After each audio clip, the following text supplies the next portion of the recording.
start with Kamal Bali, MD, Volvo.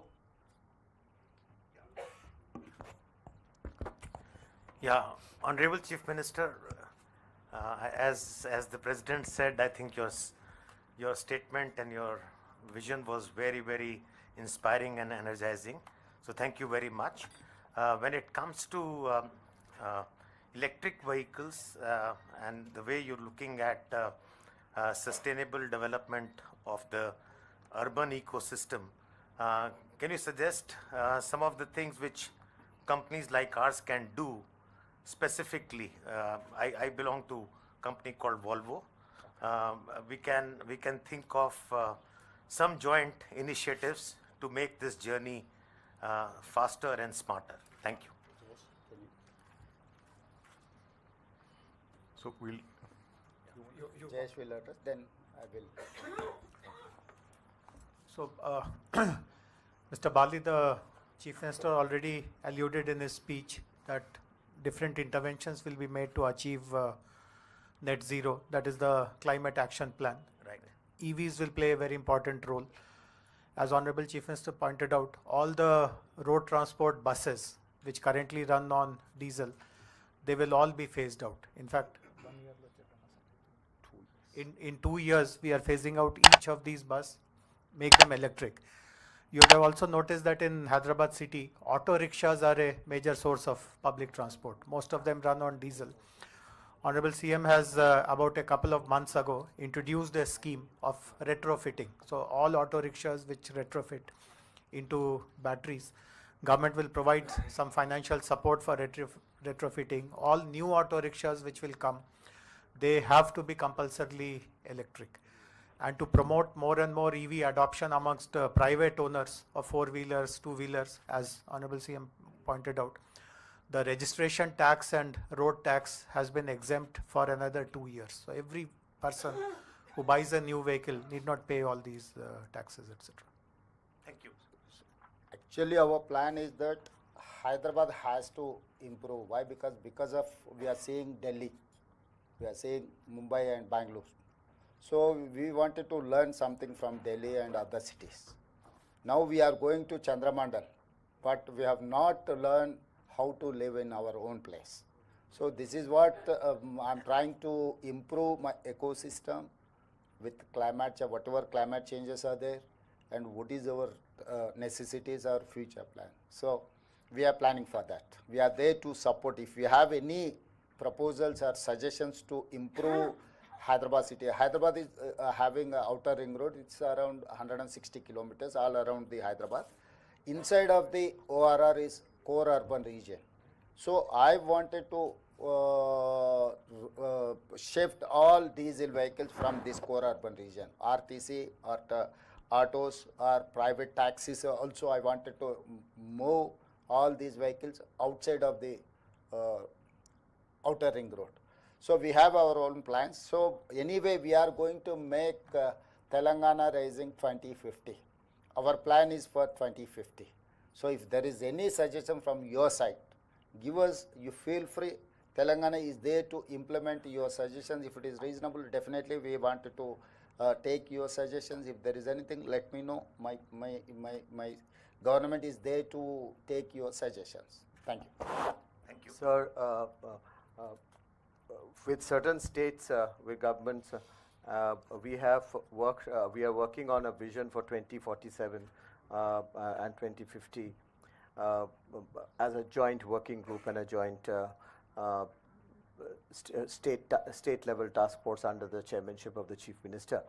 Honorable Chief Minister, it will be just a suggestion to you and your colleagues if you could consider forming a joint task force with CII, sir, where we would work very strongly to see how we can take this vision forward. It's a national task force, it will be. We'll get the national players, as you are seeing in this house today. And we will bring in them to meet with you from time to time to see somehow from skilling to industry, to education, to healthcare, we can cover each sector of your priorities, agriculture, and bring investments as well as to see how we can work together for your vision. Sure. Thank you. Yeah, you can. Yeah, no problem. So I'm now going to request Swati Selgaonkar. She's the CMD of the Selgaonkar Group from Goa. And after that, request Dinesh from the TVS Supply Chain Solutions, then Rakesh Mittal from Airtel, and Narendran MD, Tata Steel. So in that order. So Swati, first over to you. Thank you. Thank you, and thank you, Honorable CM, for your words. I think definitely very inspiring to see the vision that you have for the state. I think my only sort of question or suggestion would be around the area of women's empowerment, particularly participation of women in the workforce, because if you see, India's numbers are not very great compared to other G20 nations. And I think it could be an important driver in economic growth. So if you could take that into consideration as you formulate your policies and also look at the infrastructure going forward, I think that would be a great step in that direction. Sure. Actually, we have planned for self-help groups. Now I have 67 lakh members in self-help group, women empowerment. And second thing, all whatever the government institutions are there, like collectorates and SP office or any other government places are there, we have given those canteens to these self-help groups. And moreover, now we have focused on solar power generation. Now we have given 1,000 megawatts to these self-help groups. So they are, tomorrow onwards, they are the producers of the solar power.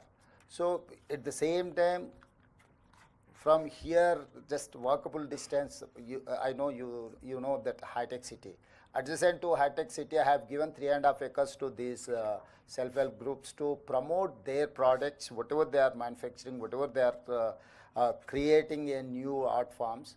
So we have given that property to these self-help groups.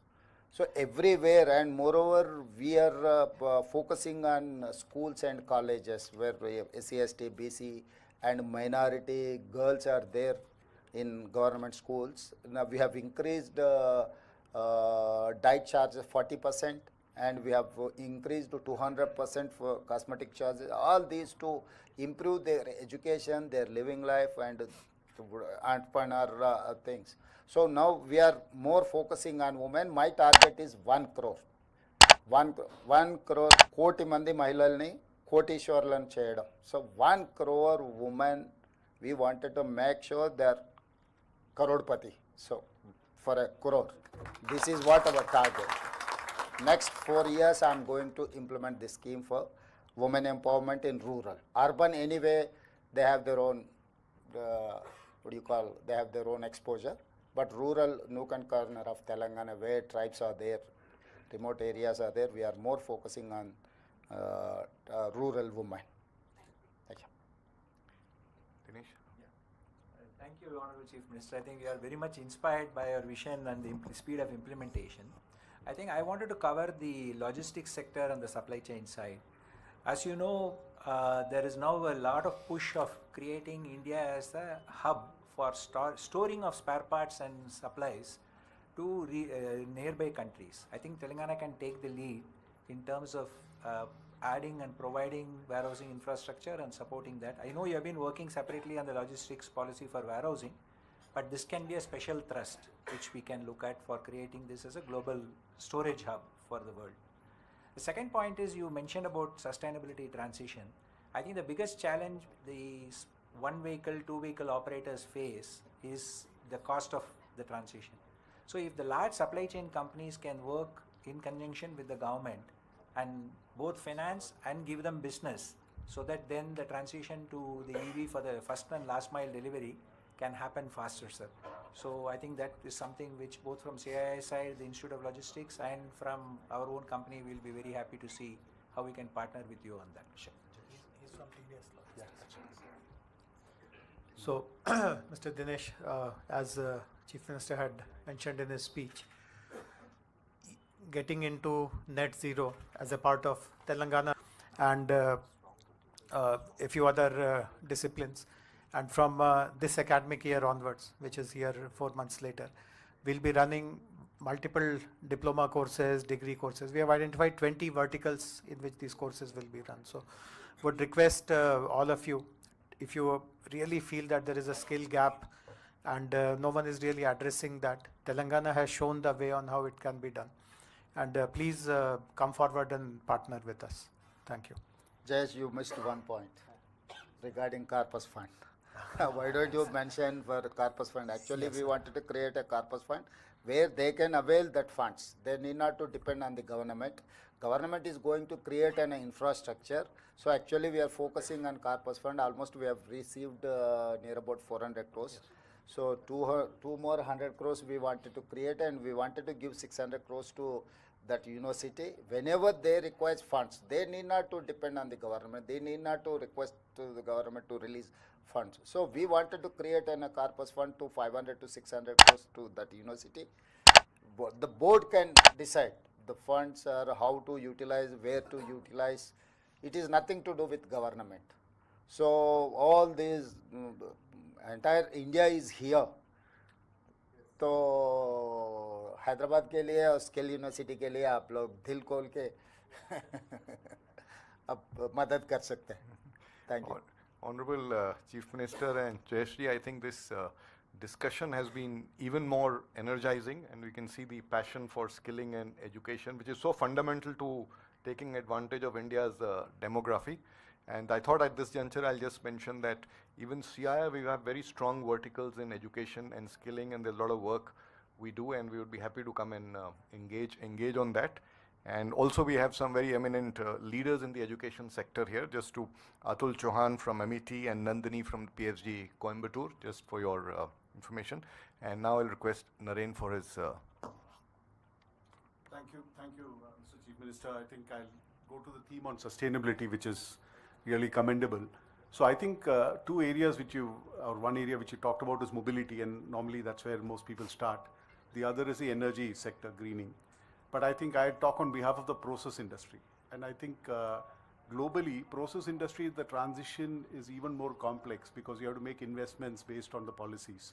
So I think Europe has done a good job of that, and I would urge that the state should look at how do you transition process industry in Telangana to a greener future, which means having a long-term policy roadmap for process industry and infrastructure roadmap. Even the grid needs to get strengthened if you need to have more renewables in the grid, and process industry has to use that. It also means encouraging consumption of green products, and I think CII has a certification for green products as well. So at the center also we've been talking to the government, how can the government, who's a big purchaser of products, incentivize green products, So I think there are multiple areas in manufacturing as you transition to green, which I think it'll be good to think about, and I'm sure CII and we can play a role in giving inputs based on what other globally countries have done. Thank you. Sir, because Naren has spoken on green, Mr. Godrej is there from the USA. He has joined on the link. With your permission, if we can please ask him. Jamshed. We can't hear you, Jamshed. You seem to be on mute. They have to be compulsorily electric.